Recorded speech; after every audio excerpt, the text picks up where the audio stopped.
La France et les Français broient du noir. Les indicateurs et prévisions tombent les uns après les autres. Après une année 2012 pénible, 2013 sera difficile et la visibilité est nulle pour 2014.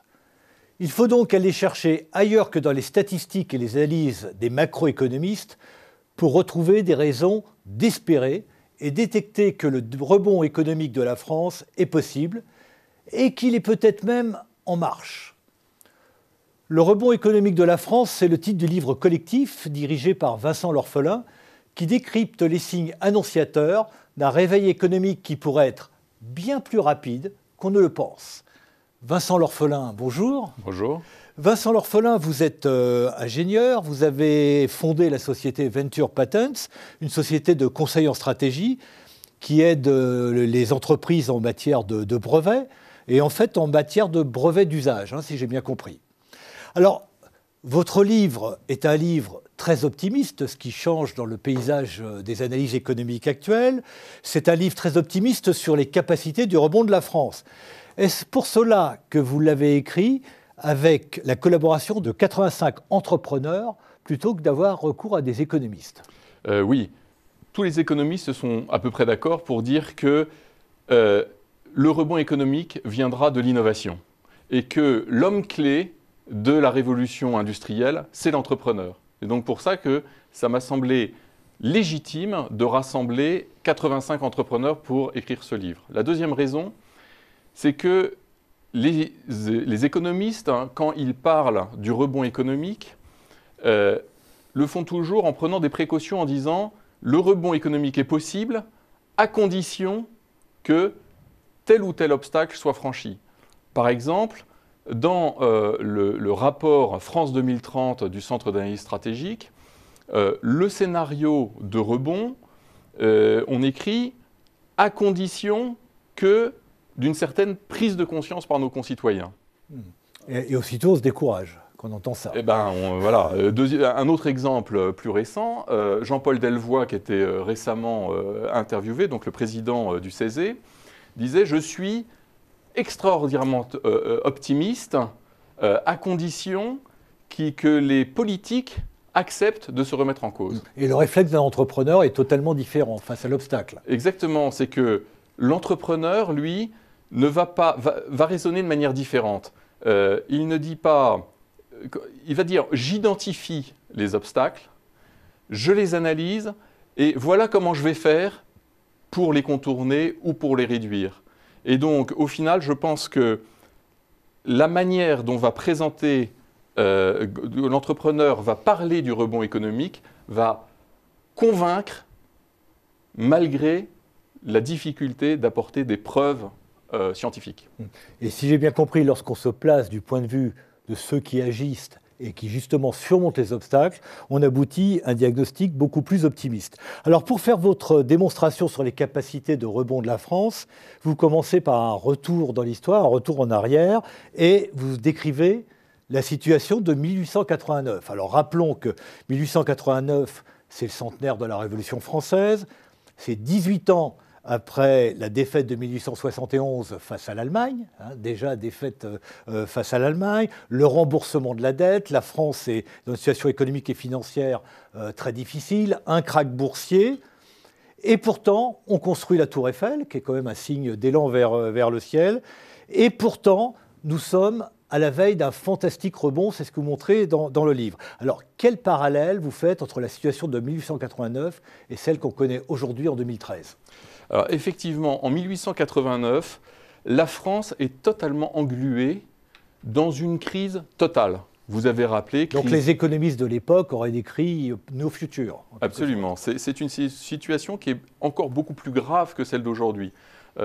Pour rappeler, vous parliez effectivement de la crise immobilière, boursière, bancaire, économique. Nous avons des géants industriels qui s'effondrent brutalement. Mais c'est aussi une crise politique. C'est la Troisième République des grands scandales, le scandale de Panama, le scandale des médailles qui obligera notre... Le développement du populisme, le général Boulanger, tout ça c'est à l'époque. Exactement. On a plein de points de parallèle avec aujourd'hui. Exactement. Et donc qui provoque aussi une crise identitaire. On est en train, vous le rappeliez, de fêter le centenaire de la Révolution, et on a le sentiment d'avoir dévoyé cet héritage glorieux, au point que quand Bartholdi va offrir la Statue de la Liberté aux États-Unis, il dira en coulisses « Je célébrerai l'esprit de lumière là-bas, en attendant de le retrouver un jour chez nous ». Et les contemporains de cette époque la décrivent en disant « la Grande Dépression ». Mais 1889, c'est simultanément les prémices de la révolution industrielle. Arrive avec l'exposition universelle, avec la Tour Eiffel, en même temps, le téléphone, l'électricité, la métallurgie fine, la chimie fine, le cinéma, tout ceci arrive. Alors, et avec... le parallèle, c'est donc bien, on est dans une situation de crise, de démoralisation, et pourtant les signes précurseurs du rebond sont là, mais les contemporains ne les voient pas. Exactement. Une révolution industrielle est absolument invisible pour ses contemporains. Elle commence surtout par ce qu'on voit d'abord, ce sont les mauvaises nouvelles. Ce qui est déstabilisé. Absolument. Quand il y a une machine à coudre, chaque machine à coudre détruit l'emploi de 85 couturières. La photographie, c'est la destruction des emplois annoncés des portraitistes et des graveurs. Les bateaux à vapeur qui font baisser le prix du transport transatlantique permettent aux États-Unis de nous envahir avec leurs céréales et leurs blés. Et en plus, l'innovation est mal comprise. Par exemple, pour le téléphone. Le téléphone, on dit, Edgar Degas dira, quand il découvrira le téléphone, « Ah, c'est donc ça, le téléphone, on vous sonne comme un domestique et vous accourez. » Oui, il y a une innovation technologique et on ne sait pas très bien à quoi elle va servir. Absolument. Y compris l'automobile, alors que 10 ans plus tard, la France est leader de l'automobile et c'est une industrie de pointe. En 1889, il y a plusieurs dizaines d'automobiles qui sont présentées, il n'y a pas de sujet. Le rapport Personne officiel... ne voit l'envergure de la révolution qui s'annonce à travers ces quelques dizaines d'automobiles. Exactement. Le rapport officiel de l'exposition universelle, qui fait 450 pages, consacre que quelques lignes à l'automobile. Donc, une révolution est absolument invisible. Et pourtant, il y a des signes précurseurs. Alors, vous énoncez 10 signes annonciateurs du rebond. Alors, on ne va pas les lister, les 10, mais comme il y a un point commun entre la situation de 1889 et celle que vous analysez aujourd'hui, quelques-uns de ces signes annonciateurs. Alors qu'on est, rappelons-le, en plein marasme. Exactement. Alors, d'abord, ces signes ont été analysés a posteriori, puisqu'ils étaient invisibles à ce moment-là. Mais ce qu'on peut dire, c'est que un premier signe important, c'est que de nombreuses nouvelles briques technologiques sont arrivées à maturité. Je prends l'exemple de l'électricité. Un moteur électrique, une dynamo, un transformateur, un interrupteur, etc. Toutes ces briques technologiques sont au point. Donc elles n'attendent plus que l'invention des usages. La technologie est là. Voilà, exactement. La technologie est là, elle est au point. C'est déjà on ne sait pas quoi en faire. On n'a pas assemblé, on n'a pas rassemblé le puzzle et le consommateur n'a pas encore dit ce qu'il va en faire. Exactement. Donc on attend l'invention des usages pour que la technologie se diffuse. Ça, c'est le premier élément. Le deuxième, c'est qu'il y a un regain de création d'entreprises, d'esprit entrepreneurial. On est à l'époque dans une société qui est sclérosée.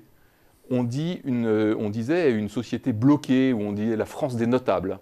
Et malgré ça, on voit émerger une société de plus en plus innovante, attentive aux nouvelles technologies, qui s'y intéresse, et un esprit entrepreneurial qui commence à se développer. Les intellectuels de l'époque, d'ailleurs, disaient qu'il n'était pas très bon de s'élever rapidement dans la société. Absolument. Absolument. Donc on était bien dans cette idée de société bloquée, et là il y a un parallèle avec la situation actuelle. Exactement. Alors, dans ces 10 signes annonciateurs, il faut lire le livre pour rentrer dans les détails, vous dites il y a des parallèles aujourd'hui, et ces 10 signes, on les retrouve pour l'essentiel aujourd'hui, en 2013. Oui, absolument. On parlait des briques technologiques. Aujourd'hui, les briques technologiques, on a par exemple les moteurs de recherche, les comparateurs de prix, le data mining, le M-paiement, le big data, la robotique mobile, le smart grid. un foisonnement de nouvelles briques technologiques. Ça, c'est le premier point. Et je parle ici exclusivement du numérique. On pourrait parler de la même manière des nanotechnologies, de la chimie verte, etc. Deuxième élément, c'est l'esprit d'entreprise. Cet esprit se développe, commence à devenir palpable. On a, par exemple, on constate qu'un jeune sur deux envisage de créer son entreprise. Et quand ils créent leur entreprise, ils pensent instinctivement, ils ont la vision de leur entreprise de manière mondiale. On voit se développer aussi énormément de clubs d'entrepreneurs, autant de choses ou encore le 2.0 qui favorise l'accès à l'information, qui favorise le rebond d'idées, l'échange et qui catalyse cet esprit d'entreprise. Mais Vincent L'Orphelin, tout ce que vous décrivez, c'est vrai au niveau mondial. C'est-à-dire que les technologies sont là, les innovations sont là, les entrepreneurs potentiels sont là, mais on a le sentiment que ce n'est pas possible en France. Alors vous dites, vous au contraire, mais non, la France dispose des meilleurs atouts pour rebondir. Alors, sur le point de vue des atouts objectifs, on sait, aujourd'hui tout le monde a analysé les grandes tendances de fond du monde qui vient, qui sont les sujets classiques de l'environnement, de la santé, d'une vie sociale plus connectée et plus mobile, d'une organisation différente du travail et du savoir, et par rapport auxquels nous avons objectivement tous les talents nécessaires. La grande question, c'est sur l'esprit d'entreprise, sur notre capacité à innover. Et par rapport à ça, on n'a pas d'indicateur économétrique scientifique. On dit souvent il faut que la recherche et développement représente 3% du PIB. Pourtant, Steve Jobs nous rappelait que l'innovation n'a rien à voir avec l'argent que vous y mettez. Il dépend de la passion brûlante que vous avez pour quelque chose. Et ça, il n'y a aucun indicateur économétrique qui vous permette de mesurer la passion entrepreneuriale. Est-ce que ça, cette approche qui est typiquement française, tout de même, ça ne vient pas du fait de la domination de la réflexion macroéconomique en France? Vous parlez des 3% d'innovation et on n'est pas attentif à cette passion brûlante de l'entrepreneur, de l'innovateur. Est-ce que ce n'est pas dans la culture française? Je pense que c'est un problème qui est on a exactement la même chose quand on est à la fin du 19e siècle. C'est-à-dire que les indicateurs objectifs, c'est qu'on a du retard dans toute la technologie et dans tout l'état d'esprit. On a raté, par exemple, la révolution de la vapeur, qui était d'abord en Angleterre. On a raté la mécanisation, qui était d'abord allemande. On a raté l'électricité, qui était d'abord américaine. Et on a pris un retard qui nous semble à ce moment-là irrattrapable. Mais un retard se rattrape. Absolument. Ce que vous démontrez. C'est ce que la force d'une révolution industrielle, c'est ça. C'est qu'on a énormément une capacité de rebond qui reste intacte, même très tardivement. Alors vous insistez beaucoup sur le rôle des entrepreneurs, et d'ailleurs vous insistez beaucoup dans le livre. Vous croyez bien davantage au rôle des entrepreneurs, des start-up, des PME, pour que la France rebondisse, plutôt qu'à la puissance des champions nationaux, des grands groupes multinationaux. Il y a une particularité, alors là, qui est valable, quelles que soient les révolutions industrielles et quels que soient les pays, c'est que les grands groupes ne voient pas les ruptures. IBM n'a pas cru à la micro-informatique, Microsoft n'a pas cru à Internet, Kodak n'a pas cru à la photo numérique, les États ne voient pas les révolutions industrielles. En fait, dans les révolutions industrielles, tout se fait par l'entrepreneur et par l'innovation. Le transgresseur. Exactement. En fait, c'est ce foisonnement qui est à la racine de l'économie et qui va faire sa force. Pour ce qui concerne les plus grands groupes, pour eux, c'est moins les innovations, les modèles économiques, etc. C'est leur capacité à absorber, à se moderniser en s'appropriant les nouvelles technologies. C'est ça leur véritable force à elles. On voit très bien, typiquement, si on fait un rapprochement là encore avec la fin du 19e siècle, des forges de terre noire qui, elles, essayent de se battre avec une stratégie exclusivement de productivité et qui font faillite brutalement, alors qu'à côté, on a des Saint-Gobain et des Schneider qui se modernisent, qui s'approprient les nouvelles technologies et qui, elles, se réinventent en s'appropriant cette nouvelle technologie. Donc on va assister à une coexistence entre ces grands groupes nationaux, des start-up et des PME innovantes, mais le moteur de la révolution industrielle, de cette troisième révolution industrielle en quelque sorte, ça doit être les start-up et les PME. Oui. Ça doit être les start-up et les PME. Alors, un grand absent dans nos discussions jusqu'à maintenant, c'est l'État. Quel rôle doit jouer l'État pour catalyser ce rebond? Alors, si on regarde les révolutions industrielles, on l'a dit en introduction, l'acteur majeur, c'est l'entrepreneur. Et en fait, l'État est un acteur mineur de la révolution industrielle. Je prends un exemple. La grande affaire de la fin du 19e siècle pour l'État, c'était le plan de relance Freycinet, qui a démarré en 1878 pour essayer de sortir de la crise. En fait, les forges de terre noire, qui étaient un sidérurgiste et un des premiers employeurs nationaux, a bénéficié à plein de ce plan de relance, et ce qui en fait a aggravé son retard de compétitivité. Et sa chute n'en a été que plus brutale. Autre exemple, le Bill Gates de l'époque, c'est Thomas Edison, l'inventeur de l'ampoule électrique. Donc il est déjà à la tête d'un petit empire industriel, et donc quand il décide de venir s'implanter en Europe, il lui paraît tout naturel de s'installer en France. Et là, il subit tellement de tracasseries administratives de la part de l'État, de la part de la ville de Paris, etc., qu'à un moment donné, il jette l'éponge et il va en Allemagne pour fonder AEG, qui devient instantanément le leader européen de l'électricité. Donc là, à nouveau, un parallèle entre 1889 et aujourd'hui, une attractivité fantastique de notre territoire national, de sa population, de ses ingénieurs, et des institutions qui ne se sont pas adaptées, qui n'ont pas créé encore les conditions de cette révolution industrielle. Alors peut-être, Vincent L'Orphelin, pour conclure, une dernière question qui est assez significative du ton de votre livre. Vous dites « Les indicateurs de talent, de management et de passion manquent aux économistes pour comprendre la situation ». Et on revient à la question du départ qui a fait que vous avez écrit ce livre avec des entrepreneurs plutôt que des économistes. La passion ne se mesure pas. Absolument. Il faut avoir... Enfin, c'est comme un œnologue.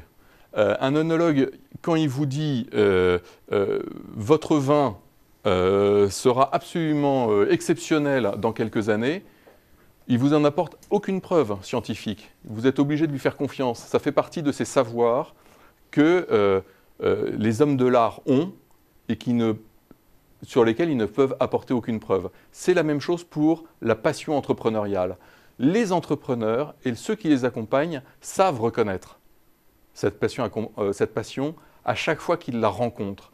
Et aujourd'hui, quand on les interroge, ils nous disent tous, on sent aujourd'hui cette vibration, cette énergie, cette volonté. Et pour les seniors, ceux qui observent l'innovation depuis plusieurs dizaines d'années, ils disent on n'a jamais vu ça. Il y a une accélération depuis 1 ou 2 ans en France, et ce sont eux les œnologues de l'économie. Il faut leur faire confiance. Donc voilà des signaux que les économistes, nos confrères, devraient savoir capter. Je ne résiste pas pour dire un dernier mot que page 207, à chapitre 9, est titré « L'esprit d'entreprise s'enseigne ». Donc, que toutes nos grandes écoles et nos universités sachent que l'esprit d'entreprise s'enseigne. Vincent L'Orphelin, merci. Merci.